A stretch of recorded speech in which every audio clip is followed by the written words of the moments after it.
Hello, and welcome back to Ame's Bookshelf. I'm author Teresa Garcia, also known as Amehana Arashi, and today I am going to be reviewing two of the books out of the Prime Insurgency series, trying to catch back up on my video reviews. I have already posted the written reviews. If you will look on my publishing blog, you will find them there. You will find them also in my Patreon and some of my other blogs that I maintain.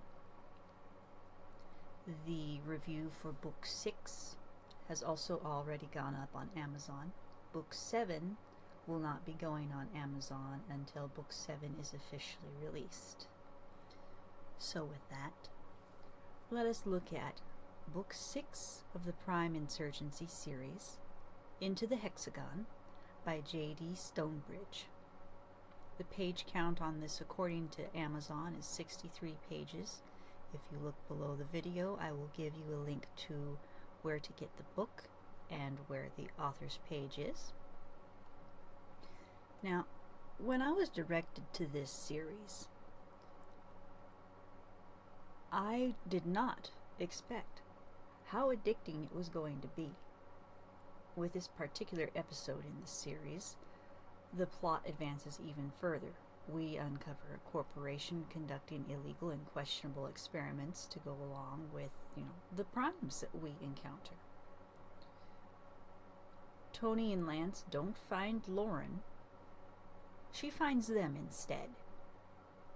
We also meet 3 new primes. And we have the usual destruction that we get used to in this series, because it seems wherever the boys go, things go boom. Lance just isn't getting, any relaxation after leaving the military whatsoever.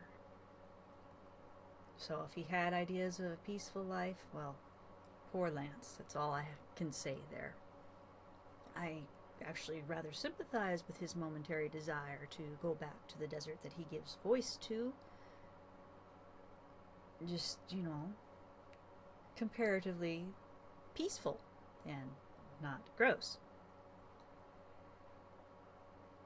It would be a whole lot to take to be in their shoes, and by the time that we're in this part of the progressive movement, simply staying alive is probably what is preventing them from having mental breakdowns.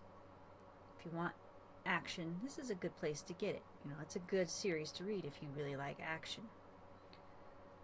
It moves quickly, it's detailed, but even though it's detailed, it's also fleeting, because you're not given a chance to really sit with the description of what these people and these places are like. As usual, it's a good read if you're looking for something light but engaging, and I don't really mean light as in not requiring thought, because there are parts of this book that really get you thinking and pondering on what it is to be human, on what it is to be a prime, on what we're doing to the planet.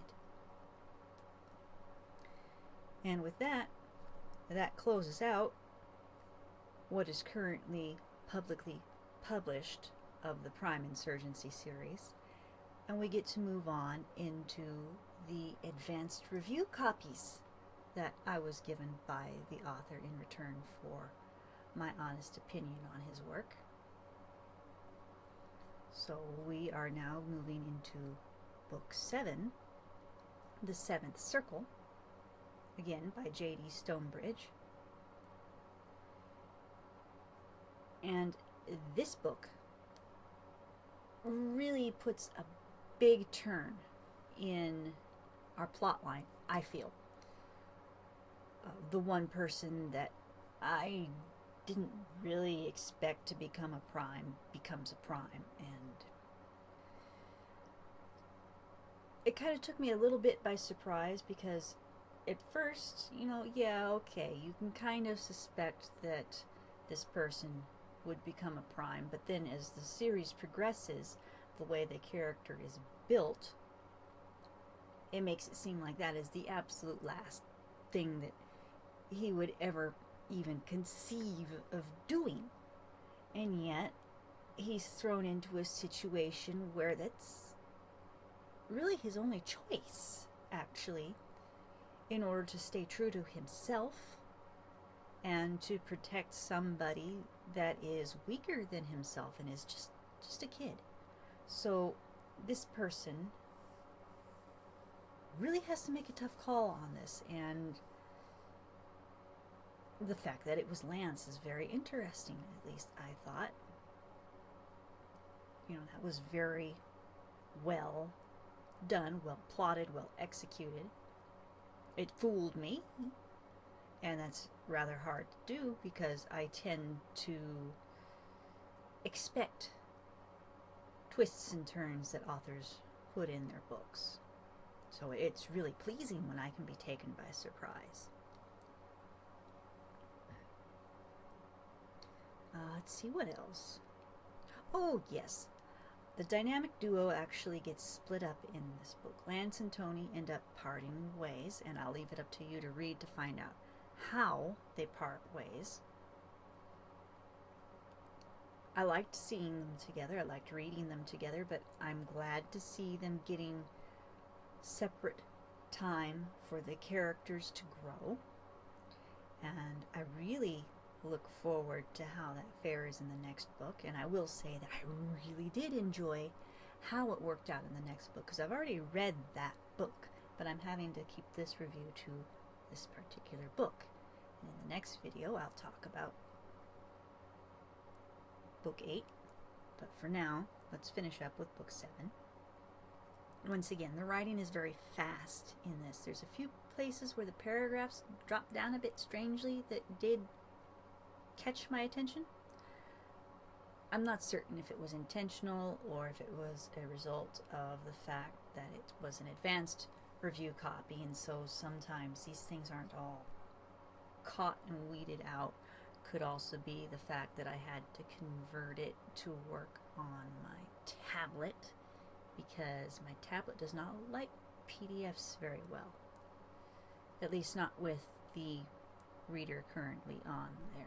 I have to get another one, I think, just for PDFs, because it's not as nice as the Nook color.